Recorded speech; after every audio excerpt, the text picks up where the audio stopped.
வணக்கம் நண்பர்களே.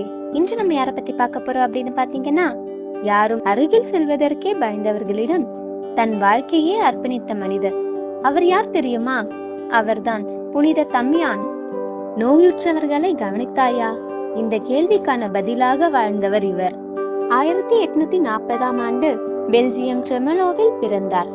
இவர் இயற்பெயர் ஜோசப் தி வேஸ்டர் என்று அழைப்பார்கள்.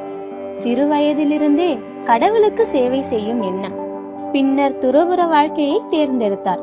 தம்யான் என்ற பெயரை எடுத்தார். அவருடைய ஆசை என்ன தெரியுமா?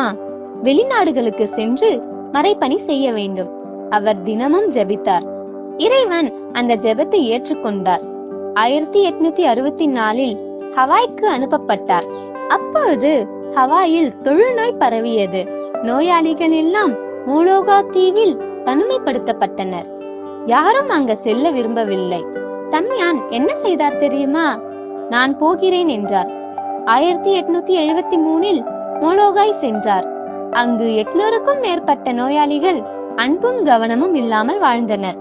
தம்யான் கோவில் கட்டினார், வீடு கட்டினார், புண்களை சுத்தம் செய்தார், மருந்து தடவினார், இறந்தவர்களை அடக்கம் செய்தார். அவர் ஒரு குரு மட்டும் இல்லை, அவர் மருத்துவர், ஒரு நண்பன், ஒரு தந்தை. ஒரு நாள் அவர் சொன்னார், நாம் தொழுநோயாளர்கள். அந்த வார்த்தை அவரை அவர்களிலேயே ஒருவராக மாற்றியது. 1884இல் அவருக்கும் தொழுநோய் தொற்றியது. ஆனால் அவர் பணி நிறுத்தவில்லை. இறுதி வரை சேவை செய்தார். 1889 ஏப்ரல் 15ஆம் தேதி அவர் இறையறி சேர்ந்தார். 2009இல் புனிதராக அறிவிக்கப்பட்டார். இன்று அவர் தொழுநோயாளிகளின் பாதுகாவலர்.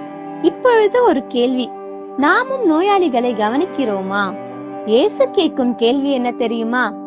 நான் நோயுற்ற போது என்னை பார்த்தாயா? தம்யான் தனது வாழ்க்கையால் ஆம் என்றார். நண்பர்களே, புனித தம்யானை போல அன்புடன் வாழ்வோம், நோயாளிகளை கவனிப்போம், பிறருக்காக நம்மை அர்ப்பணிப்போம். அதன் மூலம் இறை அருளை பெறுவோம். ஆமேன்.